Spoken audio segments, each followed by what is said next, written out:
Hello दोस्तों, कैसे हो आप सभी। आशा करते हैं आप सभी अच्छे होंगे।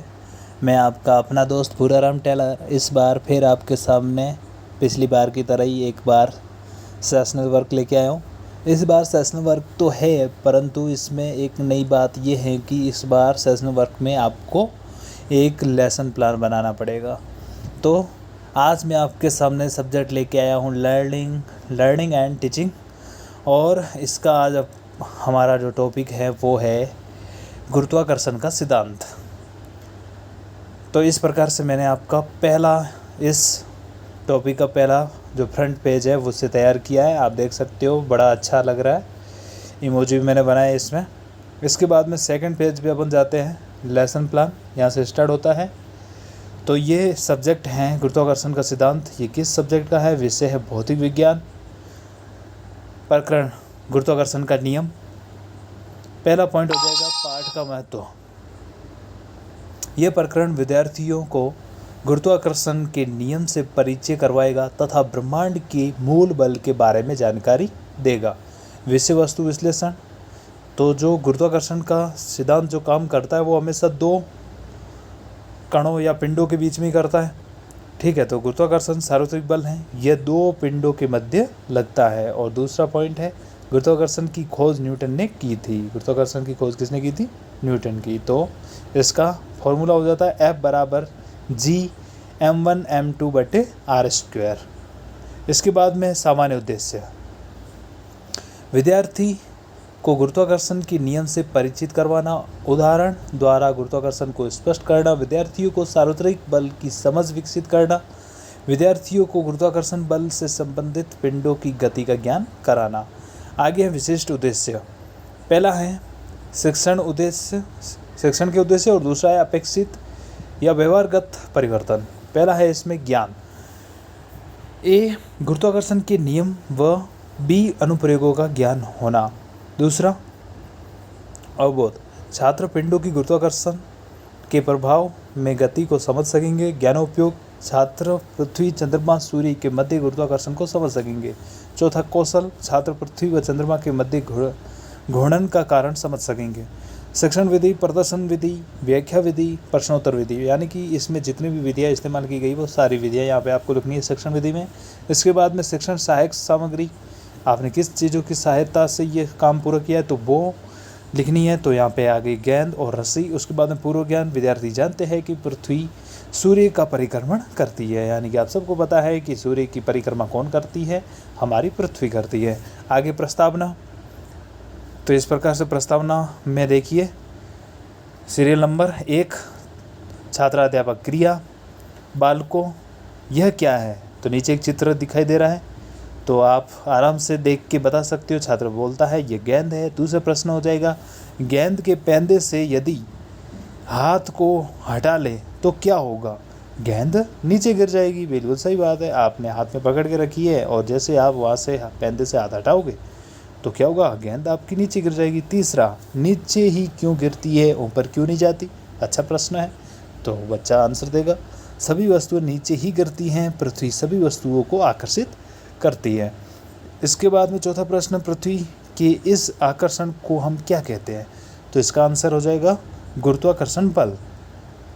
अगला प्रश्न 5वां, गुरुत्वाकर्षण बल की कार्यप्रणाली बताइए। तो ये संभावित प्रश्न हो जाएगा। इसके बाद में उद्देश्य कथन। विद्यार्थियों, आज हम गुरुत्वाकर्षण का नियम व इसकी कार्यप्रणाली समझेंगे। ये हमारा आज का मेन टॉपिक हो जाएगा।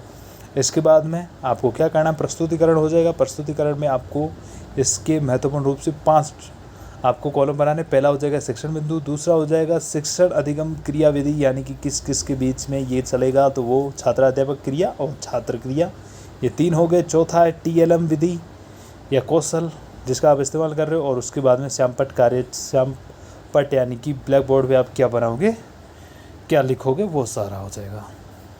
परिभाषा, चंद्रमा किसकी परिक्रमा करता है? पृथ्वी की करता है।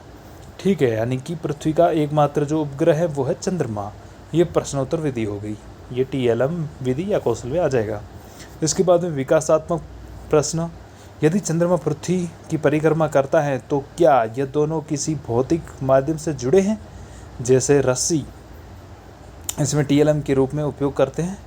और विश्व के सभी पिंड एक दूसरे को एक निश्चित बल से आकर्षित करते हैं। यह बल दोनों पिंडों के द्रव्यमान के गुणनफल का समानुपाती तथा बीच की दूरी के वर्ग का विक्रमानुपाती होता है। विद्यार्थी ध्यानपूर्वक सुनेंगे, ये व्याख्या विधि हो जाएगी और इसका फॉर्मूला यहाँ पे लिख लिया गया है। F समानुपाती 1/r², F समानुपाती m1 m2 और F समानुपाती m1 m2/r²। इसके बाद में अवबोध प्रश्न हो जाएंगे। सूत्र व्युत्पन्न करना अवबोध प्रश्न है। विद्यार्थियों अपनी अपनी पुस्तक में 1000 लिखे। विद्यार्थी लिखते हैं, आपने 1000 कैसे लिखा है? ये डिजिट के रूप में 1 फिर 000 आगे पीछे प्रश्नोत्तर विधि हो गई है। फिर विकासात्मक प्रश्न, आपको 1000 को भाषा में 1000 क्यों नहीं लिखा? संख्यात्मक गणितीय रूप आसान होता है लिखना, ठीक है, इसलिए उन्होंने 1000 ऐसे लिखा। तो इस प्रकार से ये 1000 पहले डिजिट में फिर शब्दों में हमने बोर्ड के रूप में ये लिख दिया है पर्ची पे। इसके बाद में इसलिए अब हम गुरुत्वाकर्षण के नियम का भी गणितीय रूप लिखेंगे। एक्टिविटी बेस्ड देखिए, जैसे कि यहाँ पे 2 फुटबॉल लेते हैं, इनमें फर्स्ट का नाम M है, गेंद सेकंड का नाम M है। दोनों विद्यार्थी गेंद को पकड़कर कुछ दूरी पर खड़े हो जाते हैं। विद्यार्थी गेंद देखकर प्रसन्न हो गए हैं, खुश हो गए, भाई बढ़िया बात है। हम इन दोनों गेंदों को बीच लग रहे गुरुत्वाकर्षण बल को ज्ञात करेंगे। गुरुत्वाकर्षण के नियम के अनुसार बल गेंदों के द्रव्यमान के गुणनफल के समानुपाती होगा तथा दोनों के मध्य दूरी के वर्ग के व्युत्क्रमानुपाती होगा। तो इस प्रकार से व्याख्या विधि चल रही है, तो उसमें TLM में व्याख्या विधि आ गई और उसके बाद में यहाँ पे जो श्याम पट पर रहा है वो फार्मूला आ गया, F समानुपाती m1 m2/r²। उसके बाद में समानुपाती का चिन्ह हटाने के लिए हमें क्या लगाना होगा? स्थिरांक लगाना पड़ता है। प्रश्न विधि हो जाएगी। यहाँ हम स्थिरांक के रूप में g का प्रयोग करते हैं, इसे गुरुत्वीय स्थिरांक कहते हैं। ये गुरुत्वाकर्षण के नियम का गणितीय रूप है। F बराबर g m कैपिटल, उसके बाद स्मॉल m/r²। इसके बाद में अनुप्रयोग, आप में से कोई एक आगे आए, हम एक प्रयोग करते हैं। बालक को जोर से कूदने के लिए कहा, बालक कूदा। कूदने के बाद ये बालक वापस ज़मीन पर क्यों आया? लेकिन तो फिर क्या पृथ्वी का गुरुत्वाकर्षण ने वापस खींचा? सही बात है, लेकिन गुरुत्वाकर्षण तो 2 गेंदों के मध्य भी है, तो यह दोनों आकर्षण के कारण एक दूसरे के पास क्यों नहीं आती? छात्र उत्तर नहीं दे पाते। ऐसा इसलिए होता है क्योंकि गुरुत्वाकर्षण दुर्बल बल है तथा यदि दोनों पिंडों में कम से कम एक का द्रव्यमान बहुत अधिक होना चाहिए, जैसे पृथ्वी हमको पकड़ कर रखती है। छात्र सहमति व्यक्त करते हैं। विद्यार्थियों, आज हमने गुरुत्वाकर्षण बल के बारे में अध्ययन किया। अब लास्ट में क्या हो जाएगा? MCQ मूल्यांकन प्रश्न। पहला हमने एक प्रश्न है, गुरुत्वाकर्षण के नियम की खोज की, तो ये 4 इसमें ऑप्शन दे रखे हैं, तो ऑप्शन वाला ये हो गया प्रश्न। उसके बाद में दूसरा हो जाएगा रिक्त स्थान की पूर्ति।